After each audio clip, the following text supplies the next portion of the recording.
हमारे देश का भविष्य क्या बनाओगे? वर्तमान भी खाक कर देंगे, कश्मीर से लेकर कन्याकुमारी तक राज कर देंगे। हमें हर हाल में जुर्म को खत्म करना होगा। शेर के दहाड़ और पुलिस के मार से अच्छा के पैंट गीला हो जाला।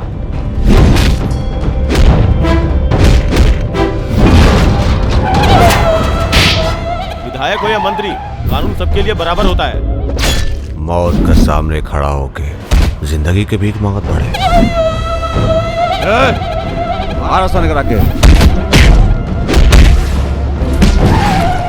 सुबह सुबह ना इतना ध्यान ना भटकाई। का करबू मैडम, ध्यान भटकी जाता तो का करी। हिरनी जैसन चाल बतोहरो सुगनी जैसन बोलिया, कतल करेला जान लीला रे ऊपर लाल टिकोलिया। आई हो दादा गलिया चूमे काना बलिया, आई हो दादा। तोरी तोरी चुनरी बात, अरे लाल पहनले रहतू तो कितना अच्छा लगा। 56 इंच वाले शेर हैं हम, भयानक आंधी को भी धुएं में बदल देते हैं।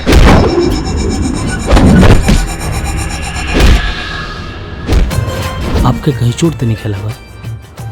लागल ना। कहाँ? मधुर मीठ मुस्कान दिल पे। ऐलू हमर जान, रूप पे बन के चमकब सिंगार सजनी कबो छोड़ी हन हथवा हमार सजनी। आज ससुरा बच के ना जाके चाहिए।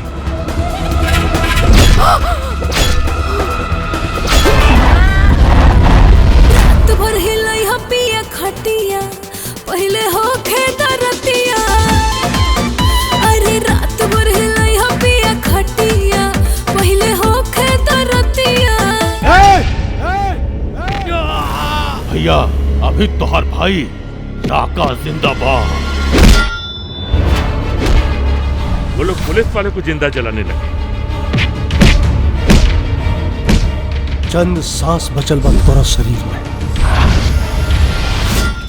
राजा के जहान जान ली हाला हमार, चैन दिलवा से हमरे तभागल।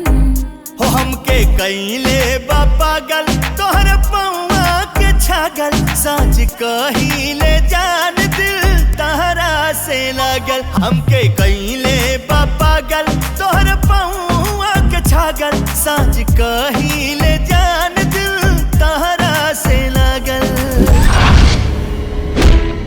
तू खेल तो हनी शुरू कैला, एकरा के खत्म हम कर।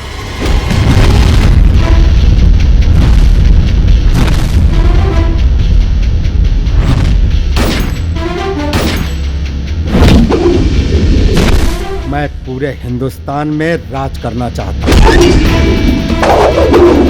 अगर सनक गया वर्दी वाला तो तेरा साम्राज्य जलाकर खाक कर देगा।